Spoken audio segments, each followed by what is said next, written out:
Alright guys, so today I'm teaching you a utility move often referred to as the center double. Now the reason for this video is because I'm sure you've seen it before, but I want to show you some really cool sort of touches and refinements on the move, plus a few handlings by Tamariz and J.K. Hartman that I think you might love as well.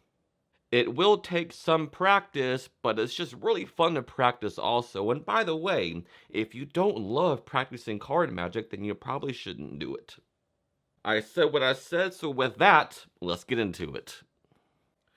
Alright guys, so let's first take a look at what just the standard center double looks like without any, variations or embellishments or refinements. It looks like this. So you take a card from the middle of the deck, the 8 of diamonds in this case, goes right around the center where it came from, and of course it's back on top. Now the little touch by Tamariz looks like this. So you take a card from the middle of the deck, go with the 4 of hearts this time, goes right around the center. You can see it looks like a single, but really it's still the standard center double. Now for the J.K. Hartman variation, it's pretty convincing. So once again, you take a card out from the center of the deck, the 2 of hearts this time, so we can cut it deeper in the pack.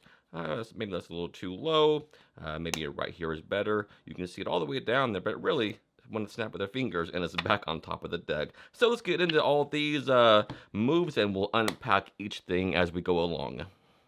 Alright, so first, the way you hold the deck is very important. I find I have more control over the cards when I do the riffle, and by the way, all you're doing here is just a standard thumb riffle as you would for a riffle force, right? Now, it's in my opinion, like I just said, that there's more control, and I think it just looks better. It looks more natural, I guess, if you keep your index finger curled around the front versus curling it underneath the deck like I see some people do. I think that's just, I don't know, I don't like that. I've never liked it, but like I said, doing this is just a small thing, a small little touch, and I think it looks better, and I find, like I said, you have more control over the cards that way. And all you do here is sort of like bend that up a little bit like this, sort of like straighten it out. That way, I don't know, it just looks more natural. So to get a double out of the center of the deck using this technique, this is what you're going to do. So you want to riffle down the side of the deck like this, and I find that if I sort of contact the corner of the deck, the upper corner here, right by the thumb here, this corner here, contact that, the whole corner, so you can sort of bend that corner up like this with the aid of your thumb going right around the middle of the deck on the side here. So that's sort of a pinch grip on the upper packet of the deck. And now here's what you'll do. You're going to sort of use that index finger as a stop to riffle up 2 cards. If you didn't have that, then it would just look like this, and you would have no control over those cards like this. So it'll take some practice to just pop up 2 cards. So you're like this, and you just go pop, pop 2 cards right off the thumb like this. You might have to play around with where your thumb goes for this, so it's just all about experimentation, and everybody's hands are different, but the main thing you want to do is smoothly just get 2 cards, pop 2 cards off one by one, just like this. It's like a pinky count, but it's more of a thumb count in this case. So once you pop the 2 cards off and they sort of hit your index finger, the tip of your index finger like this, what you're going to do is now take your free middle finger like this and contact the corner of the card like this and sort of just collapse that break, sort of let go with that pinch grip and let that upper packet coalesce with the bottom packet. So you're really pivoting this double card now on your ring finger right here using your middle finger like this. And the cool thing here is they will not separate. For whatever reason, they'll just always stay aligned like this. It might take a few tries, but they will always just be perfectly aligned for whatever reason that we had this gift from the card gods from.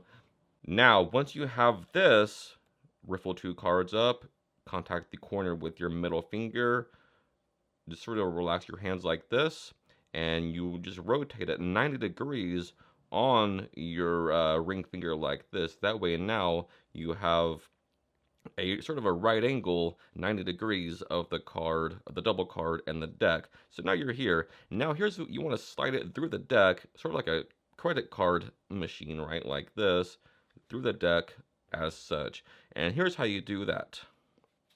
So you're here, boom, boom, boom. Now you want to contact the other corner now with your ring finger like this. So you're really contacting the card here with on both corners with your middle and your ring finger like this. Okay, so now what you want to do is let it slide on the webbing of your hand right here when it slides through the deck. That'll make sure it stays aligned as well. So this is what I'm talking about here. So you've got the double card, coalesce that top of the deck, slide it through. And the reason why you want to contact this corner here, because if you didn't do that, then it might get jammed. When you try to slide it through, it'll get jammed on your hand here like this. You can see it getting jammed as I try to push it through. That's why the contact of the ring finger on this corner is important. That helps it keep it straight. You're sort of gripping the card like this, helping it go along for the ride almost. Alright, so you will slide it on through, letting it just right across that. Now, when it gets to this point, we can see that it's going to clear the webbing of your hand here. You can let go with your ring finger now and just let it slide on through with just your middle finger like this. That way it can slide easily out like this. So I'll try to get a vertical view for you like this. Grab your double. You can see what I'm doing here. Grab that part with your ring finger. As soon as you can see going to clear it through, you can let go and keep sliding it on through with your middle finger. Now what I like to do is as it's sliding, I also turn up my wrist or turn my wrist down like this, palm down. That way the moment it slides through, they get a view of the card. So you're doing the sliding move and the turning at the same time pretty much. That's the way I like to do it. So you're like, this is what I mean by that. You're like this and you're like boom, just like that.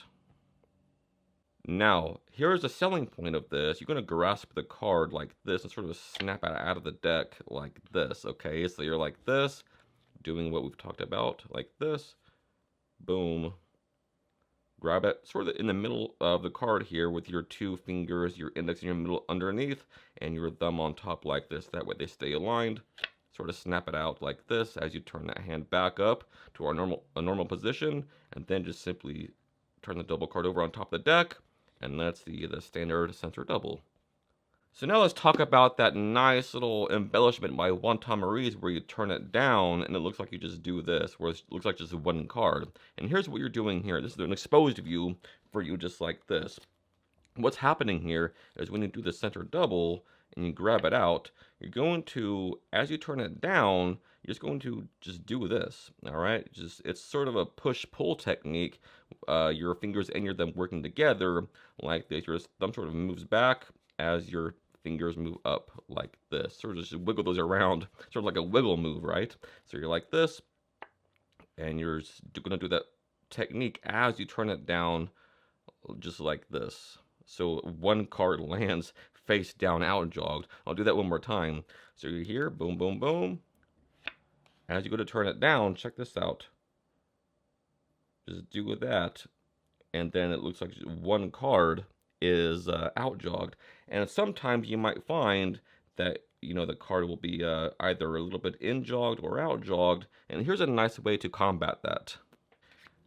And this will take some practice. I mean, the alignment move of the card and the deck what takes the most practice. So don't get discouraged because it will take a little bit of practice, but it's definitely doable and it just looks so good. But like I said, here's a nice way you can shade that misalignment when it does happen. So check this out. I'm going to purposely misalign it on purpose like this. Now you'll notice that I got it way in jogged here. Now check this out. My index finger is still underneath the out jogged card. So all I'm going to do here is simply, without this card in the way, do that. Just push my index finger in, and that just aligns it automatically, right? So one more time, check this out. So we have the card. I'm purposely going to misalign it like this. Now, if you just simply do this, all you do is sort of squeeze the deck and just push in with your index finger, aligning that card, right? So once again, you're here, And if you just do this, push that deck in, it'll just automatically align. I do it all the time anyway because it looks nice and it's just a habit. But yeah, it's a good habit to be in if you want to always get a perfect alignment. Now for that J.K. Hartman idea, everything is the same. The cool thing about this is that it looks like you cut the deck twice and the card just ends up on top somehow. Alright, so this is what you're doing here. Everything is the same up to this point. Got your center double, got the one Tamariz variation. Now look at this. If I take some cards off the bottom like this and put them on top of there and say, oh, that's not low enough in the deck. Let's do it again. So now all I'm going to do here is go underneath the card like this and just push out a bunch of cards like this. This right here, underneath all these cards, is going to be the card they saw, right? But you're just pushing this whole thing back like this, keeping that where it is. Grab a bunch of them now, and put them right back on top. And that's still the same card. Alright, so one more time for you, but I think you've got it by this point. But I like to be thorough with these things. Snap it out, do the one Tamariz move, alignment move. Now, grab a small block from the bottom, about a quarter of the deck or less. Those go on top. Say, oh, that's not deep enough. Now just take your index finger, push all those cards back underneath the card, the X card. Push them all the way back like this. Grab a bunch. That's still this card they saw. Slap them on top. Say, we'll cut it a little bit deeper. Boom. And the card is on top of the deck. Alright, so that concludes this program with the center double and all those embellishments and handlings. I hope you got something from this video. And it's a lot of fun to play around with, and a lot of things you can do with it too, especially the J.K. Hartman idea. You can use it for like any card at any number, or what have you. So I hope you enjoy it, and until next time, happy practicing.